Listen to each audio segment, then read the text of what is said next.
I stand and cast a wishful eye to Canaan's fair and happy land where my possessions lie. I am bound for the promised land. I'm bound for the promised land. Oh, who will come and go with me? I am bound for the promised land. Oh, the transporting rapturous scene that rises to my sight. Sweet fields arrayed in living green and rivers of delight.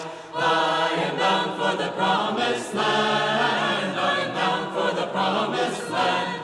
Oh, who will come and go with me? I am bound for the promised land. Filled with delight, my raptured soul would here no longer stay. Though Jordan's waves around me roll, fearless I launch away. I am bound for the promised land. I am bound for the promised land. Oh, who will come and go with me? I am bound for the promised land.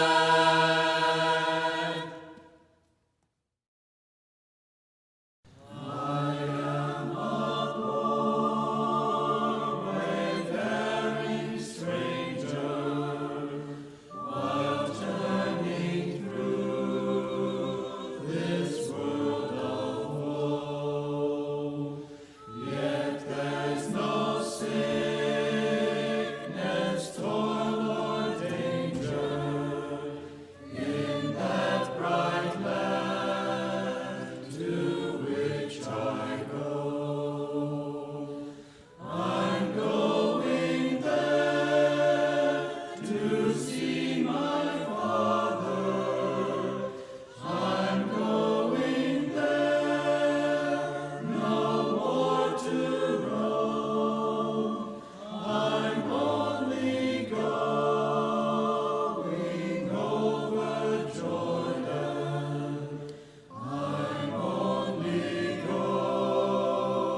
morning. I know we've got some people still coming in, so as is our Advent tradition, I wonder if we might do a little carol singing just to sort of warm up our voices and warm up the space. If you'll turn to Black Hymnal, number 127, Lo, How a Rose Ere Blooming, I thought might be nice for the bleak midwinter we're in.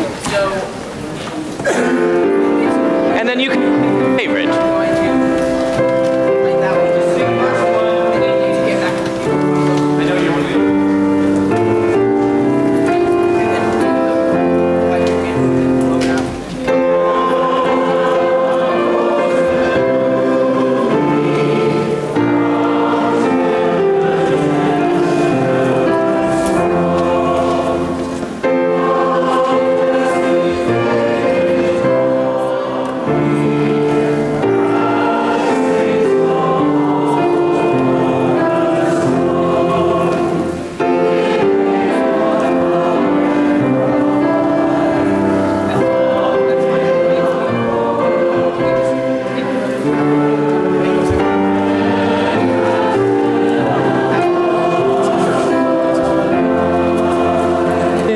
Beautiful. Do you have one that you'd like to do? You can pick anything out of the red or the black. Yes, ma'am.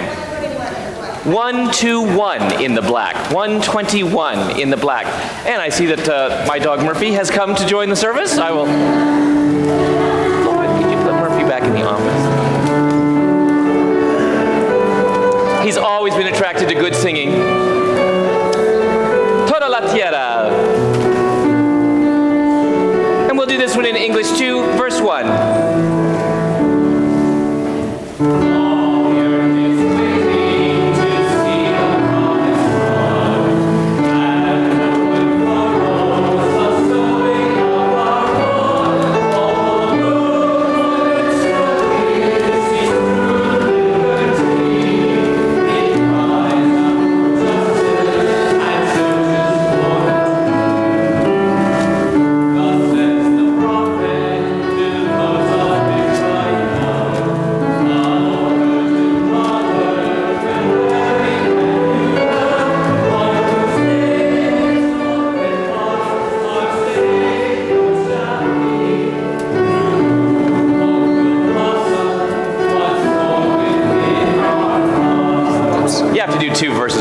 Anybody else got one? Yes, sir.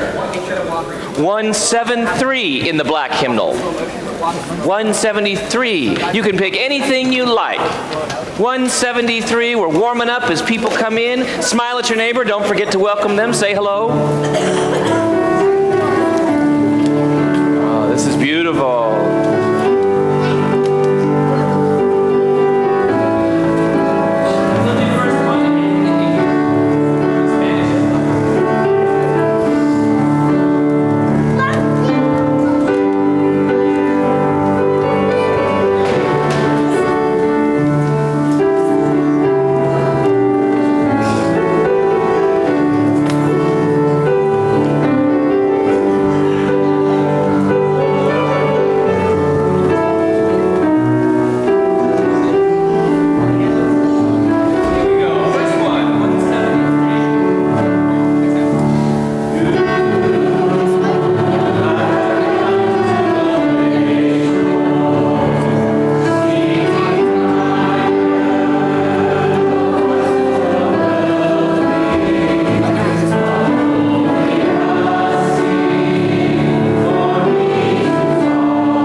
Time for one more. Does somebody else have one? Oh, yes, ma'am.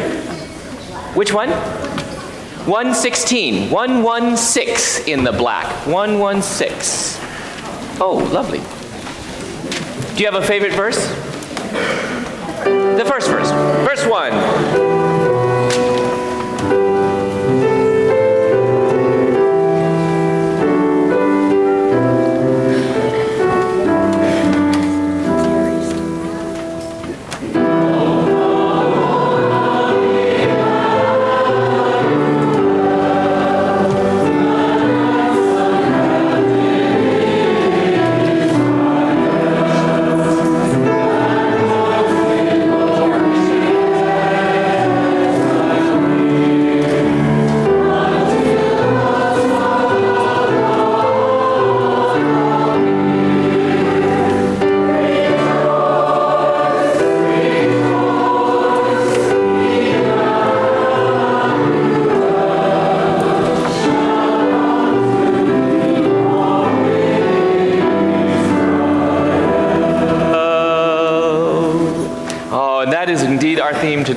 Welcome to this third Sunday of Advent, which is the Sunday we remember joy. In Old Latin, it was called Gaudeamus Sunday, let us rejoice Sunday, because it was halfway through this period of reflection and waiting. So we are more than halfway, my friends. I wanted to give a special thanks to those who have made all of this possible. We have all this season enjoyed the work of great poets, and today, no less, we have one of our very own who will be helping us today. So thanks to Chris for bringing us great words. We also enjoy our talent of so many of you. Today is our annual Christmas pageant, and if you have not been able to come to rehearsal, that's because we haven't had one. There is all are welcome, and at the right time, if you'd like to be in the pageant, all you need to do is join down here at the front. If you're an adult, you can stay where you are and come when called. But children, you're welcome to come down right here on the front, and all the instruction you need will be given, and we will all get to partake and participate. So thanks to those who have worked hard and put it together. It's going to be great. If this is your first time joining us at Union Church, we wanted to welcome you and to make sure that you are feeling comfortable and surrounded by all that you need. In the back of the church, there's a restroom. There's also some large print bulletins and hearing assistance devices if you or somebody you're with might need those. And today there'll be lots of interactivity, but if you need some coloring books or some things to scribble on, right there in the back corner, you'll find materials for your needs. We also wanted to welcome all of you who are watching from way far away. Turn around and wave at the camera. They love you and miss you, and they want to see everybody here. We're so grateful that you're here. There's a lot of longtime friends from Union Church. Mary Nash is a great found watcher, and some others that are across the country. So sending love to all of you. And if you're just tuning in, you are also in our prayers. We hope that the peace from this place will find you wherever you find yourself in this day. You can always watch Union Church services. They're recorded and they're on our YouTube channel. So if there's something you'd like to revisit, you're always welcome to do that. So today's pageant, you all will be on national TV. Today, right after church, there'll be some refreshments, and right after the refreshments, members, we'd like you to stay afterwards. We need to have a vote on our proposed endowment fund. You should have all received an electronic version of the proposal, and we'll have paper copies as well. We'll gather right here so we can have microphones and everyone can hear, and we won't have to go downstairs. But there will be coffee, and there are great snacks in this parlor. We'll grab some of those and come right back here. We have been working very hard on our prayers in action this season, and the table back behind us to help bring a little Christmas blessing to families in need is growing ever more laden with your wonderful offerings, so thank you for that. Today is a good day to sign up if you would like to adopt a family with our St. Clair's Christmas project. Back there is how you can do it. You can sign up, and there's a sheet of groceries that will be needed, and groceries need to be taken to St. Clair on Friday. They will be available and ready, and we'll send out more information about that. Distribution will be on Saturday, so they need everything Friday night. Now, also on Friday is our long night Christmas service. This service is something that Union Church does for the entire community, and you are all very cordially welcome. Long night happens on the longest night of the year, but it's a Christmas service for those who have had a particularly difficult time at Christmas. We have had a lot of folks who have lost family members, who are worried about work, who have maybe gone through personal crises, and Christmas songs and all that glitter and joy isn't what they're feeling. This is a service for them and for you who love them. So come as you are. You don't have to dress up. You don't have to be joyful. Let us embrace you in the light. There will be prayers for healing. There will be prayers of love and support offered, and you do not have to speak. You do not have to say. You may just come and receive. There will be a little reception afterwards, too, if you can stay and enjoy some hot chocolate. But let us hold the light of Christ for those who are feeling that it's hard to hold it themselves. It'll be a wonderful service. That's Friday night at 7. So you can drop off your food at St. Clair and then come to the service if you'd like. And there will be nursery care that night if you or family you know would like to take part in that service. So we'll have service. What's that? In the chapel, yes. It'll be in Cowan Chapel, which if you haven't been here before is the little chapel that's attached to the church on that end of the building. It's right across the Memorial Garden, and you can get there either by coming in and going down the stairs or directly to the outside entrance. Great. Also, this week, as we help think about helping and the true meaning of Christmas emerge, the alternative Christmas market will be online this year, entirely online. You can shop from the comfort of your very own home with more than 35 different local, national, and international charities, including groups like Samuel's Kids Orphanage that we support in Uganda, as well as BIFCO and Burr and the homeless support here in town. There are lots of ways to do that. You can give a little bit to many, or you can give a lot to some, or, God willing, a lot to a lot of them, because they depend on our generosity and they're doing Christ's work. The very reason Christ came to this world was that we might care for one another. So what a great way to give a Christmas gift. Instead of something that you have to dust, give a donation in somebody's honor and then send them a wonderful card and celebrate with them their work and their love. That'll be online. You can get to it through the Union Church page, and I think it's in your bulletin as well. I hope so. There are a few other things that we wanted to hold in our prayers today, especially. We are, of course, remembering the Bolster family. We had a wonderful celebration of Stan's life yesterday, and thanks to you all for your wonderful generosity and gifts, and for his love and faith. It was a great gathering. And, of course, this week, too, we're remembering the evergreen on the altar, which reminds us that someone in our midst has passed away and that God's love remains. Ruth Butwell, who we prayed for, in our praise report, Ruth Butwell entered the wider life on Monday. She was surrounded by Ann and John, who sang to her as she departed, and it was as gentle and as sweet as you could hope for. There will be a celebration of her life and of God's gifts in her. That'll be in January. January 5 will be the celebration of her life. But we put the evergreen there to remind us that a great one is still among us in spirit. Every week we pray for those around the world, and we pray for those visitors and family and guests that have come today, that we may be the church in this place. We also pray for a different series of countries to get them all in around the country, around the year. Today we're praying for China, Hong Kong, and Macau. And we're also praying around the Berea area for every local church, and including Kirksville Christian Church in our thoughts and prayers. That church was pastored by a Union Church friend, Don Graham, for more than 50 years. So you think I've been around a long time? Don has the record. We're praying for them. They now have wonderful new leadership, and they're doing great. One of the things that we got to share with you as this Christmas season is that Church Council, on your behalf, accepted a request from Bethlehem Lutheran Church in New Orleans. Bethlehem Lutheran Church is pastored by Ben Groth, who you may remember, Ben and Chloe, and their boys who always sat up here. And Ben was the pastor, was one of the chaplains at Berea College. He left here to take that position as pastor of Bethlehem Lutheran, a historically black church in New Orleans that is 135 years old. And they wrote and said, would Union Church like to be prayer partners together? And every week they are remembering us, and every week we are trying to remember them.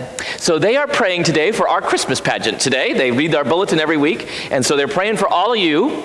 And today we are praying for them, as Bethlehem is, of course, a perfect name for a Christmas season. We're praying that the light of Christ might guide them now and always. And we'll be working at different ways that we can hold them in that light as we move forward. So Bethlehem, if you're watching, Union is sending our love. In another praise report, I want to report that Steve Boyce is out of the hospital and back home. He's still regaining some strength, but so that's good news. And I'm also glad to report that we have had such great response, and thank you for all the great comments we had at last week's annual meeting. That is the church in action, and thank you for those good hard comments. I think it's resulted in some improvements. I hope you'll think so as well. Well, before we begin our service, each week we light a candle for those who have shown the light of justice in the world. All of our prophetic readings from Advent point to the hope that Christ brings to the world, and nowhere has that been seen more readily than in something that you may not have seen. I want to light this candle today for a little church called Bethel Church, which is a very tiny church, about 35 members, in The Hague, Netherlands. In the Netherlands. 7 weeks ago, they took in an Armenian family that had twice been tried to be deported by the Dutch government and lost in the courts. But the third time, these are a refugee family of 4, the third time the conservative-leaning court voted that they should be deported, even though they had violated no laws and under other Dutch laws should be allowed to stay. There's an obscure Dutch law that says as long as a church is holding a service, police authorities cannot enter the building. For 7 weeks, 1,800 hours, they have been holding a continuous worship service to protect this family in their building.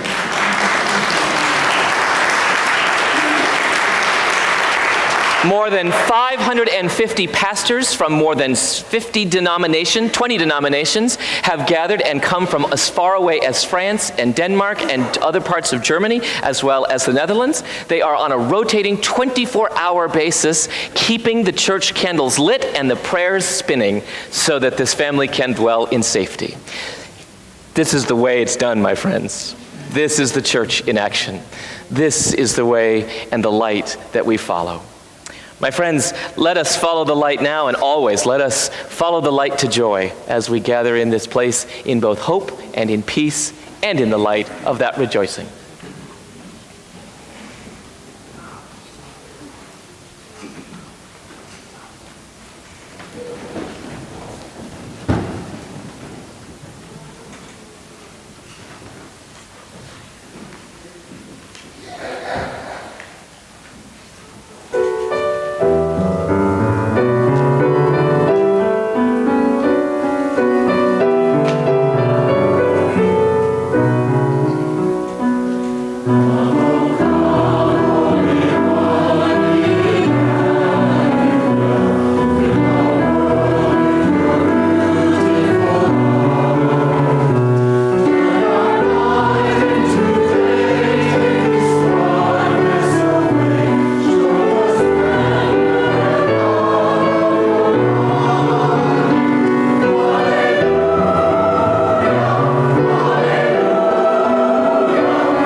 A reading from Zephaniah and from Isaiah.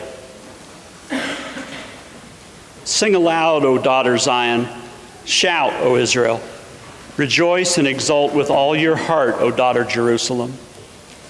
The Lord has taken away the judgments against you. He has turned away your enemies. The King of Israel, the Lord, is in your midst. You shall fear disaster no more. On that day it shall be said to Jerusalem, do not fear, O Zion, do not let your hands grow weak. The Lord your God is in your midst, a warrior who gives victory. He will rejoice over you with gladness. He will renew you in his love. He will exult over you with loud singing on a day of festival. I will remove disaster from you so that you will not bear reproach for it. I will deal with all your oppressors at that time. and I will save the lame and gather the outcast, and I will change their shame into praise and renown in all the earth. At that time I will bring you home. At that time when I gather you, for I will make you renowned and praised among all the peoples of the earth, when I restore your fortunes before your eyes, says the Lord. Now Isaiah. Surely God is my salvation. I will trust and will not be afraid, for the Lord God is my strength and my might. He has become my salvation. With joy you will draw water from the wells of salvation. And you will say in that day, give thanks to the Lord, call on his name, make known his deeds among the nations, proclaim that his name is exalted. Sing praises to the Lord, for he has done gloriously. Let this be known in all the earth. Shout aloud and sing for joy, O royal Zion, for great in your midst is the Holy One of Israel. The word of the Lord.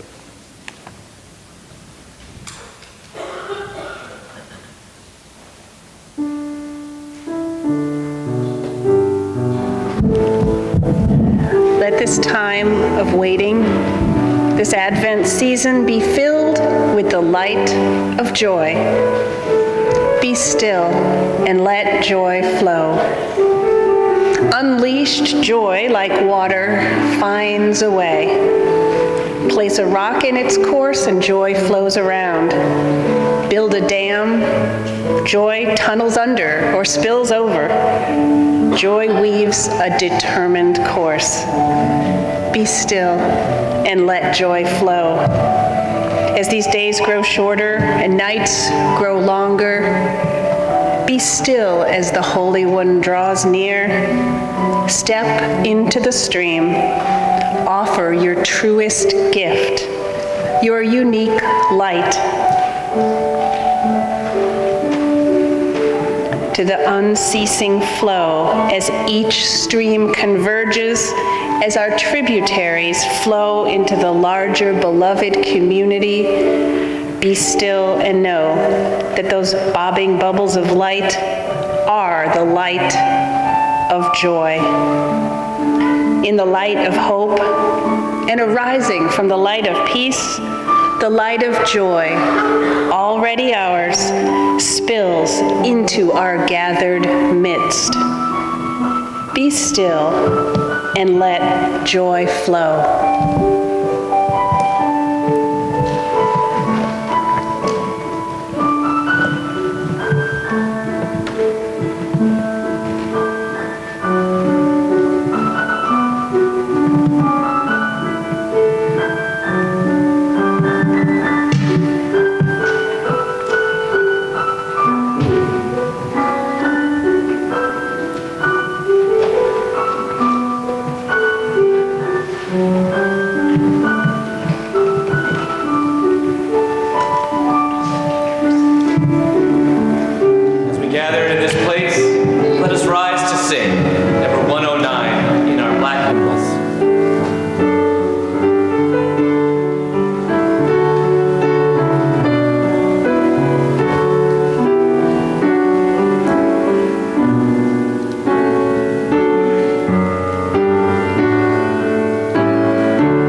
joyful, my friends. Rejoice and be glad. Won't you turn to your neighbors right and left and show them that you are glad to see them this morning. May the peace of God be with you and all of you in this place, and the peace of God to all of you at home as well.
This week, that this has given you a little joy, a little gathering together.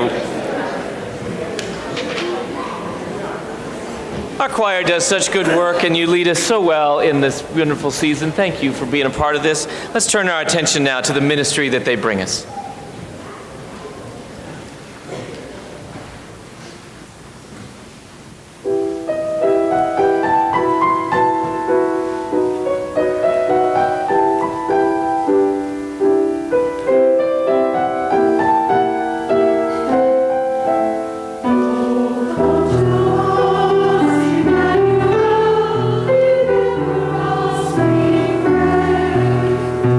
God to all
After Zephaniah 3:14-20.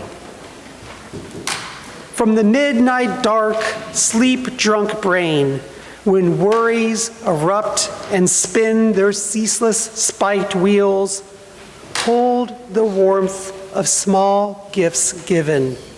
The joyful eyes first beholding the newborn, miles of crow feet played above smiles of fingers grasped, that first passing of the peace. No less has it been, will it be, is it now, as you, walking in kindness, have sparks lifting from the puzzle of your days, through whose cracks angels are cheering, like when you walk into the sanctuary, how they just start carrying on, exalting, all the light of the windows, but a glimmer of God's gladness and belief in your goodness that mixes with all the doings of those who have passed and are with us still, all they brought and bring. They rejoice and dance in the harbor of all that your heart and hopes hold, each twinkling, each embrace, all whooping and stamping, for God's got a party, all right, eternal, and here and now and then and will be and you. It's for you, because God's always got right with the world. And rolling on your pillow, you're beyond all bounds from this long arriving, and have heard and have wondered of a gathering in the cold, hands given to hands. So go with haste and find Mary and Joseph, the child lying in the manger.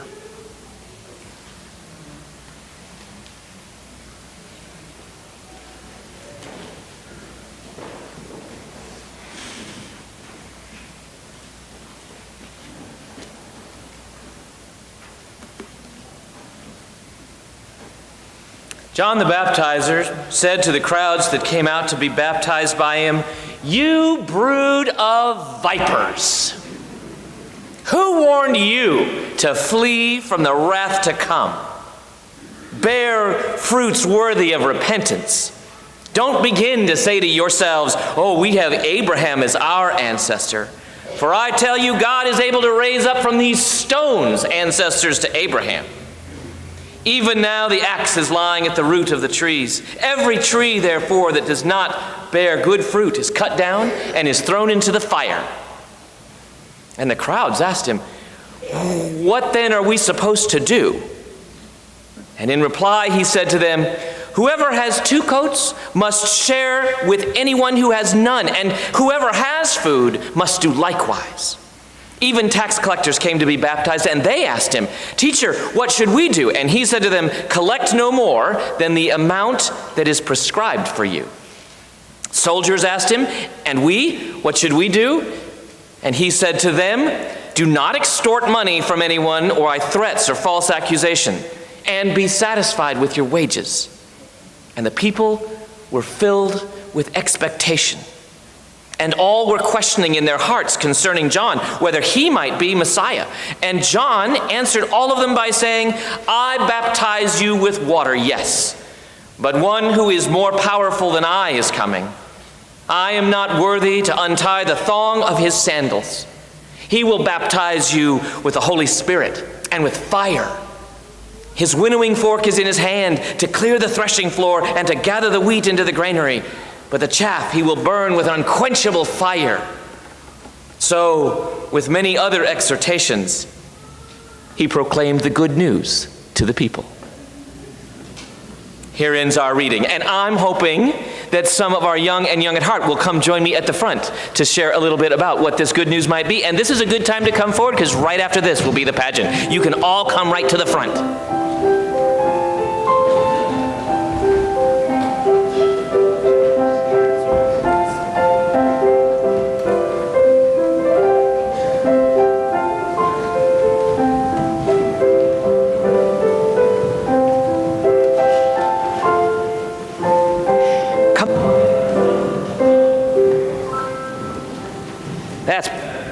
good.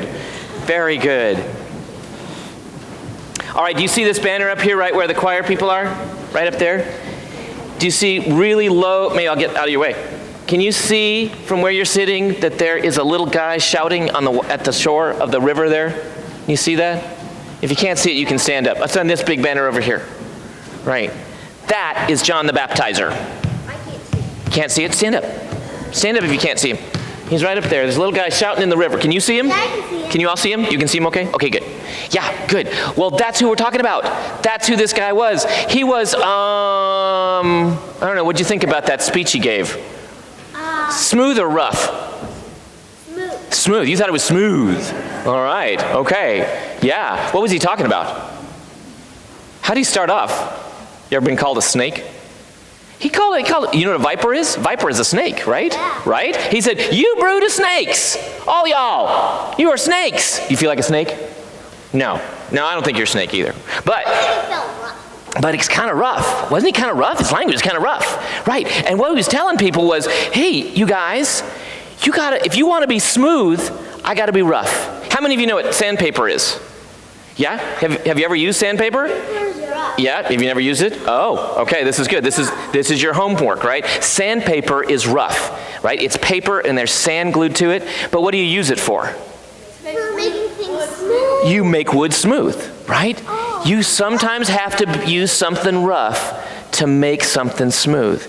And what John did is he came out to the people and he said, listen, not everybody's been doing right. He told the tax collectors, you are collecting more than you should. You're skimming off the top. And he told the soldiers, you are scaring people into giving you money, and that isn't right. And he told everybody, look, if you are hoarding your food and there are people going hungry, is that right? That's not right. No. He said, you all want to get right with God? You got to get right with your neighbor. You got to get right. You got to get right with each other. Because that's how God knows that you care about God, is because you are showing that you care about others. Right? That is so powerful. If you don't learn anything else, if you don't remember anything else Reverend Kent ever told you, if you want to be good with God, you got to be good to your neighbors. You got to be good to the people sitting next to you. You got to be good to the people you live with. You got to be people to the people you don't know. You got to be good. You got to be good with each other, because that's how we show love to God. Right? You can send God a card. You could write God a note, but the best way is to write that note with love for somebody else, right? That's what John was trying to say. So this baptism thing, John the Baptizer, he comes and people thought, ooh, maybe this is God's son. But he tells them, nope, I'm just telling you what you got to do to make the path. And the one you're looking for is going to come soon. Just like we tell the story in the Christmas pageant.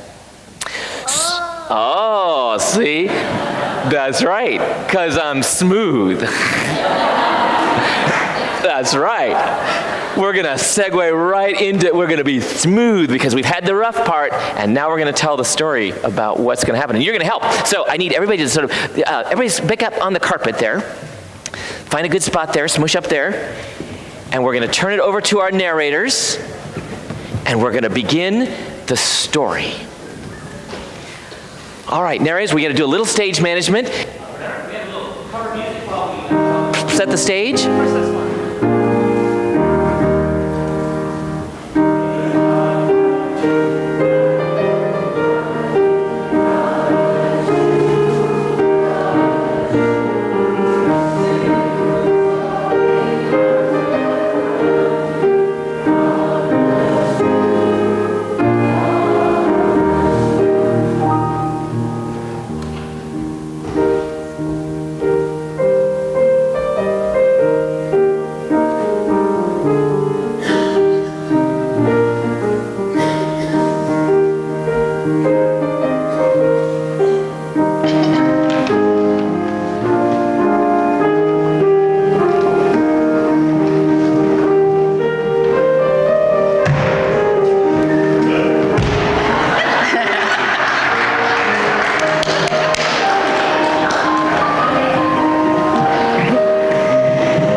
Simple story that has been told many, many times. We all know the story inside out. We know where it starts, and we know how it ends. Over the years, some of us have worn the costumes and been inside the story from up here. Today, we invite you to be inside the story from where you are, in your pew and in your life. Let's start with the Gospel of Luke. Mary, will you please come up?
Gabriel was sent by God to a town in Galilee called Nazareth, to a young woman engaged to a man whose name was Joseph. The woman's name was Mary. And the angel came to her and said, "Greetings, favored one, the Lord is with you." But she was perplexed by his words and pondered what sort of greeting this might be. The angel said to her, "Do not be afraid, Mary, for you have found favor with God. And now you will conceive in your womb and bear a son, and you will name him Jesus."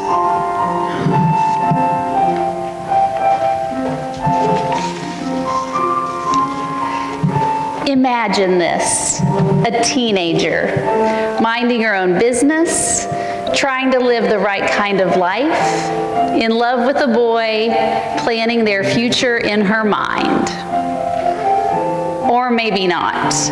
Maybe she's wondering what love really means, what she wants, how she fits into a world that doesn't seem to belong to her yet.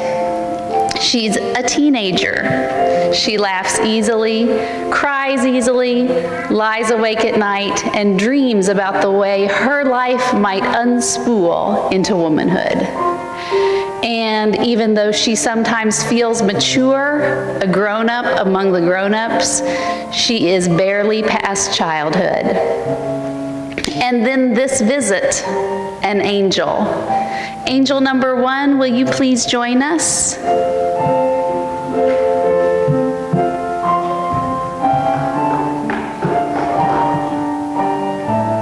The angel gives her some news, that a child will be conceived in her, that this is beyond her control, that it's for the best, that she has been chosen to do this for the good of all humanity. We can imagine her nodding, frozen in place. We can imagine her confusion, her terror, her inability to ask the right questions in the moment. That teenager, all alone, her life about to be melted down and recreated. But we know how this story ends. Even though she is young and afraid, she cares for the life planted inside her by God. We can imagine her breathing the freshest air, drinking the cleanest water, knowing that the child inside of her is growing strong under her care. Now pause and imagine yourself, you as you are, standing in the kitchen or in the yard or at the self-checkout at Walmart. Angels appear everywhere. What might the angel of creation be asking of you? What has God planted in you? What are you being asked to water and give your breath to, even though you're scared? Angels are not always soft and gentle. They don't always respect our calendar or our planning. There might be something right now that is being asked of you by this angel of creation. And like Mary, you might feel too young, either in body or in spirit. The timing may feel wrong. You may wish someone else would do it instead. And yet, an angel has told you not to be afraid. We honor Mary in this moment for her willingness to trust the angel of creation, for offering her life to bring the gift of Christ into the world for all of us. And we honor the gift of this angel in our lives. While we sing, and while the children lay flowers for Mary, you're invited to hold space for yourself and for each other, for the spirit of willingness and creation among us here.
The Gospel of Matthew takes us to a different point of view. Let's visit Joseph now. Joseph, come join us.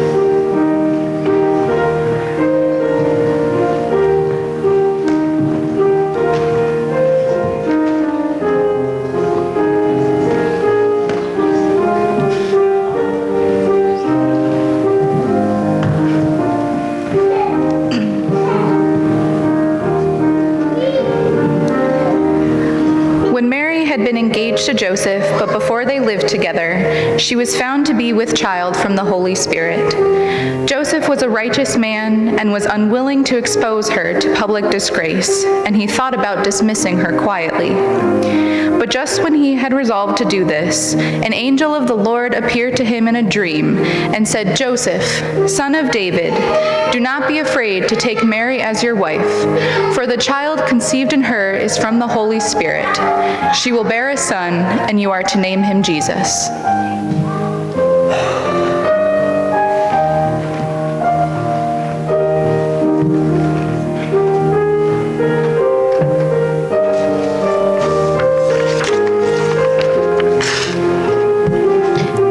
Let's think about this. Joseph, a young man, has asked the love of his life to marry him. He is hard at work, undoubtedly spending his hours daydreaming about the home he will build for his bride. Their life will be perfect. This is what he sees: a contented life with his wife and eventually their children, who will run and chase with the children of their friends. And then this angel. Angel number 2, will you please join us?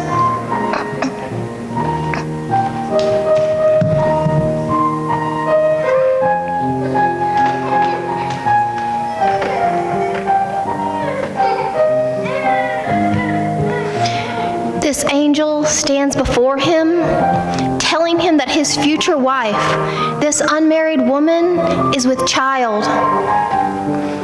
A child that is not his, but God's.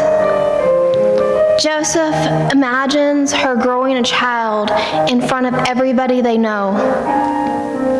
The stares she will get, what people will whisper about her, about him. How will his community receive this child? What kind of life is in front of them? With a shame so visible, so unexplainable. We can imagine him wide awake in bed that night with the vision, while the vision of the life he wanted dissolves. We know how the story ends. He swallows hard and holds her hand, walks through town while people stare, stands tall and watches how lovingly she cares for the child inside of her. He could have said no, but he didn't. Now pause and imagine yourself. You, as you are, right here in this moment. What if an angel of courage appeared and asked for your faith in exchange for reason? Would you let people believe untrue things about you in order to let the light of the world grow? Could you allow people to dislike you, make fun of you, so that you could protect a seed of creation planted by God? You may feel insignificant, like your courage is too small to matter. You may feel inadequate, like your protection isn't enough. You may worry that you are not enough. And yet an angel has told you not to be afraid. We honor Joseph in this moment for his willingness to trust the angel of courage, and for offering his very life to protect the path of Christ entering the world for us. And we honor the gift of this angel in our own lives. While we sing, you are invited to hold space for yourself and for each other as the children lay gifts for Joseph and for the spirit of willingness and courage among us here. And the Gentle Joseph, Gentle Deer is page 105.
We know what happens next.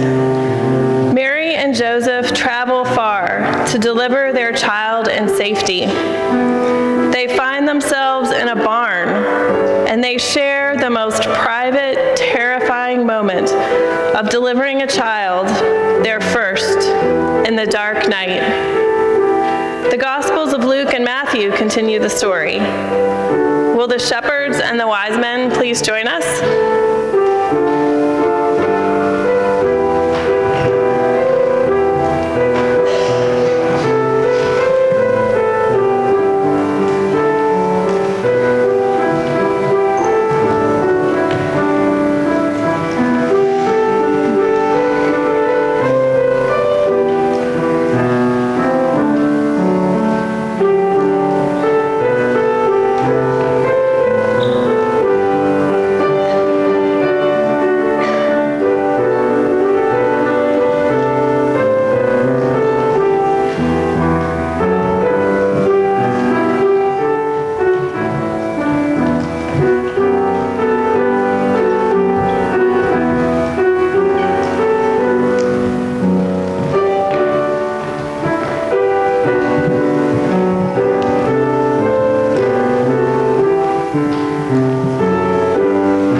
There were shepherds in the fields, keeping watch over their flocks at night. Then an angel of the Lord stood before them, and the glory of God shone around them, and they were terrified.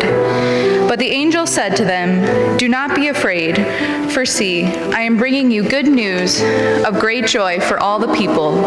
To you is born this day in the city of David a Savior, who is the Messiah, the Lord." The shepherds said to one another, "Let us go now to Bethlehem and see this thing the Lord has made known to us." So they went with haste and found Mary and Joseph and the child. Then the wise men came to Jerusalem asking, "Where is this child who has been born King of the Jews? We observed his star at its rising and have come to pay him homage." King Herod was frightened and asked the wise men when the star had appeared. He instructed them to search for the child and to bring back his location so Herod could pay homage. They followed the star and had seen at its rising, and were overjoyed when it led them to the child in the manger. They knelt down and paid homage. Then opening their treasure chests, they offered him gifts of gold, frankincense, and myrrh. And having been warned in a dream to not return to Herod, they left for their own country by a different road.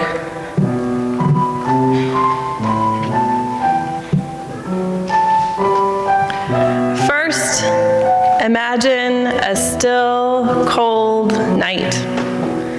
The shepherds are among their sheep, and the shepherds' minds are wandering. An ordinary night. And then an angel, large and glorious. Angel number 3, will you please join us?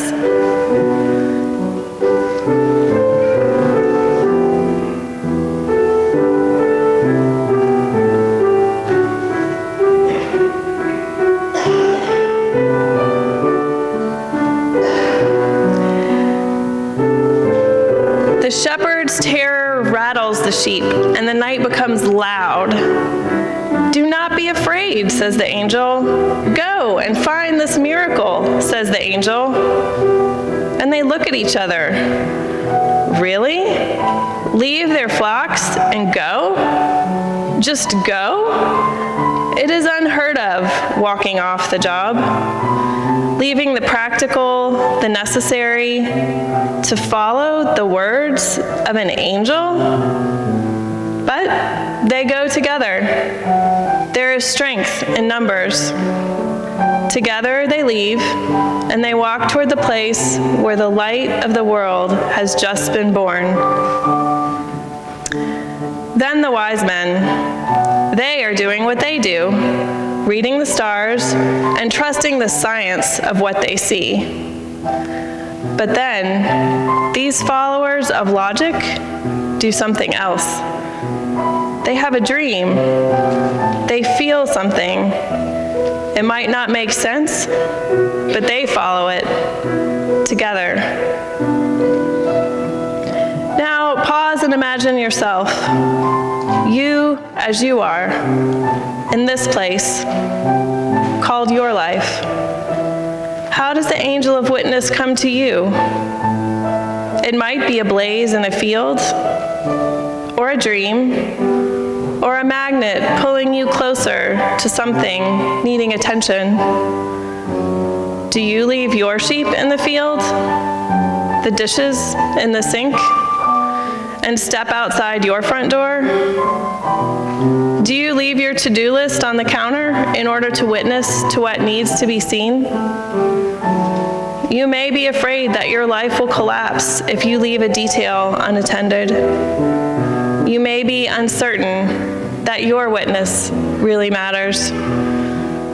It is hard to pause your own life to witness another's. And yet, an angel has told you not to be afraid.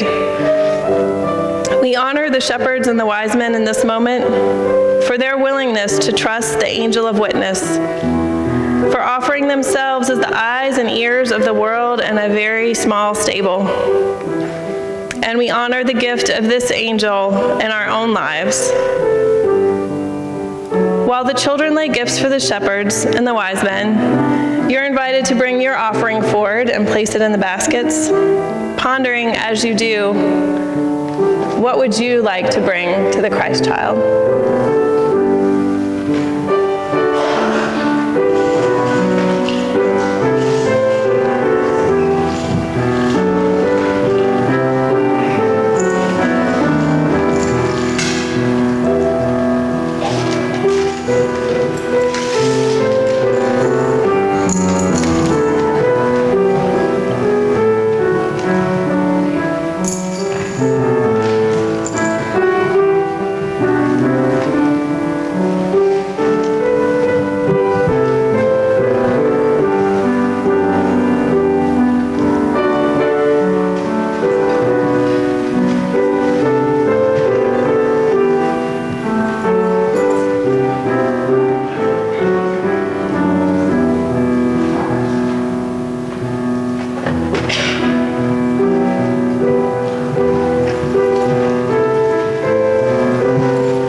This story is simple, and yet it never really ends.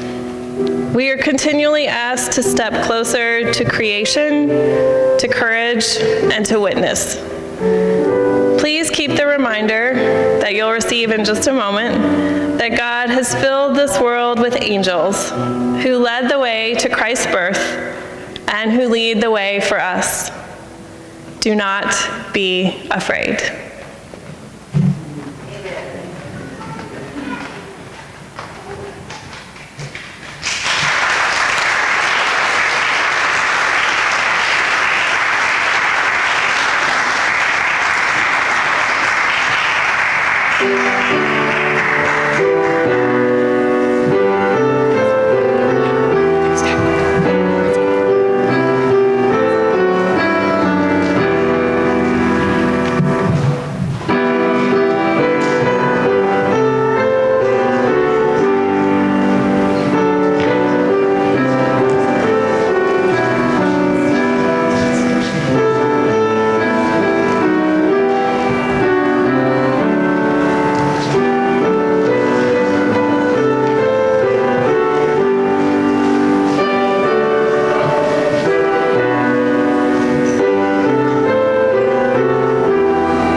and sing our final hymn, which you'll see printed in your bulletin.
Can we have all of our performers come back up here and be on the stage with me? Come all the way back up front.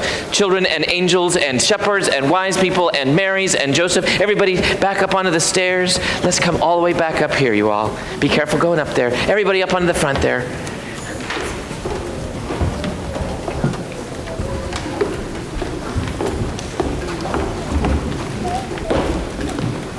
All right. Oh, come gather right up. Come gather right up front.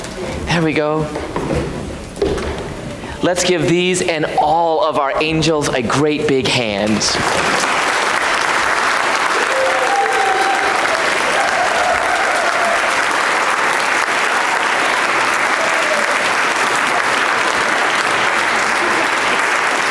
Is the message that you will give to them? Be not afraid. Be not afraid, for you have told us a story of great joy. Be not afraid, for the Lord still speaks and comes unto you with voices of witness, creation, and courage. So may you go this day rejoicing. May you know the power of angels amongst you and in your midst, and may wings bear you up.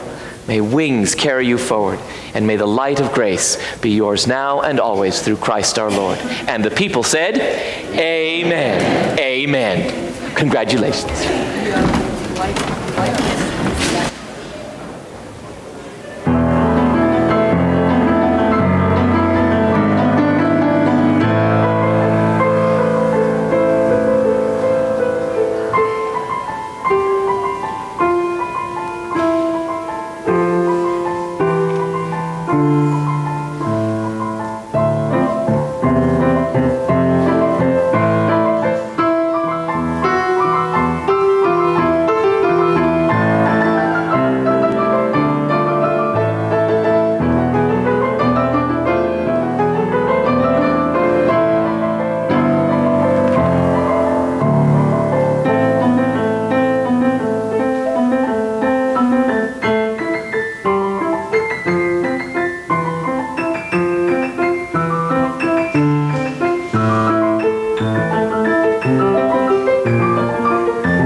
Please join us for some refreshments in the parlor, and then members, if you're willing, please come back and we'll have a short meeting.